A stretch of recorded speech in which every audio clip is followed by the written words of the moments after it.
पुरुषसूक्तम्। श्रीगुरुभ्यो नमः। हरि ओम्। तच्चैयोरावृणीमहे गातुं यज्ञाय गातुं यज्ञपतये दैवी स्वस्तिरस्तु नः। स्वस्तिर्मानुषेभ्यः ऊर्ध्वं जगात भेषजम्। सन्नो अस्तु द्विपदे सञ्चतुष्पदे। ॐ शान्ति शान्ति शान्तिः। हरिः ॐ। सहस्रशीर्षा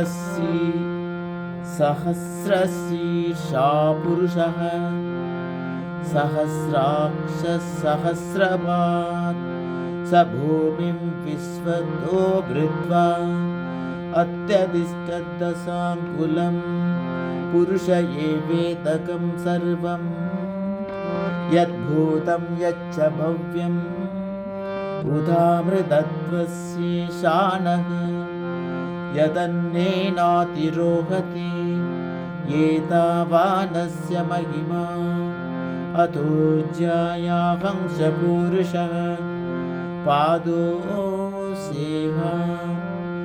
पादोऽस्य विश्वाभूतानि त्रिपादस्यामृतं दिवि त्रिपादोर्ध्व उदैत्पुरुषः पादोऽस्येह भवात् पुनः ततो विश्वं व्यक्रामत् शासनानसने अभि तस्मात् विराट जायत विराजो अधिपुरुषः स जातो अत्यरिच्यत पश्चात् भूमिमतो पुरः यत्पुरुषेण हविषा देवा यज्ञमतन्वत वसन्तो अस्यासिदाज्यं ग्रीष्म इद्मः शरदविः सप्तास्यासं परिदयः त्रिसप्तः समिधः कृता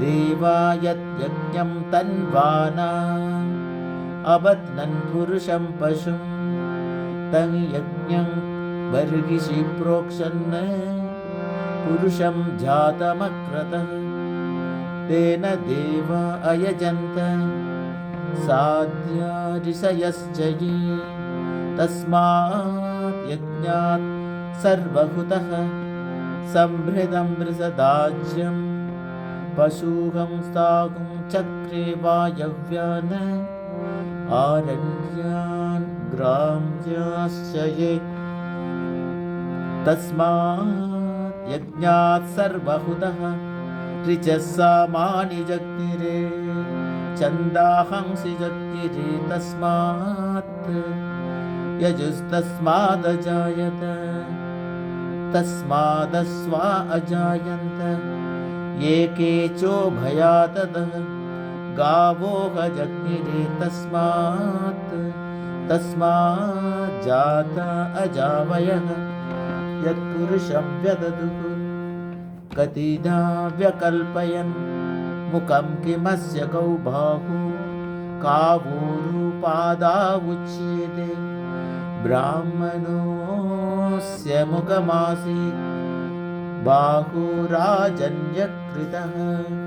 ऊरु तदस्य यद्वैशः पद्भ्याम्भो शूद्रो अजायत चन्द्रमा मनसो जातः चक्षो सूर्यो अजायत मुखादिन्द्रश्चाग्निश्च प्राणात् वायुरजायत नाभ्या आसीदन्तरिक्षं शीर्ष्णोत्यो समवर्तत बद्भ्यां भूमिर्दिशश्रोत्रात् तदा लोकाकम् अकल्पयन् वेदाहमेदं पुरुषं महान्तम् आदित्यवर्णं तमसस्तु पारे सर्वाणि रूपाणि विचित्य धीरः नामानि कृत्वा विवदन् यदास्ते धाता पुरस्तात् यमुदा जहार शक्रप्रविद्वान्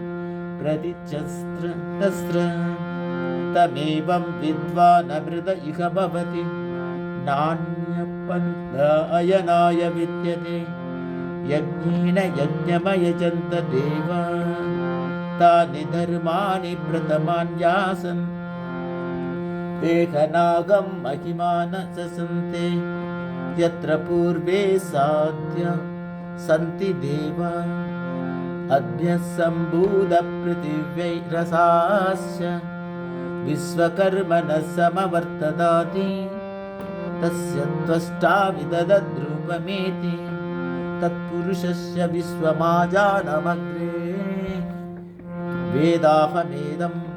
वेदाहमेदं पुरुषं महान्तम् आदित्यवर्णं तमसः परस्तात् तमेवं विद्वान् मृत इह भवति नान्यपन्था विद्यते जनाय प्रजापतिश्चरति गर्भे अन्तः अजायमानो बहुधा विजायते तस्य धीरा परिजानन्ति योनिं मरीचीनां पदमिच्छन्ति वेदसः यो देवेभ्यो आदपति यो देवानां पुरोहितः पूर्वो यो देवेभ्यो जातः नमो रुचाय ब्राह्मये रुचं ब्राह्मं जनयन्त देवा अग्रे तदब्रुवन् यस्वैवं ब्राह्मणो विद्यात् तस्य देवा असन्वसे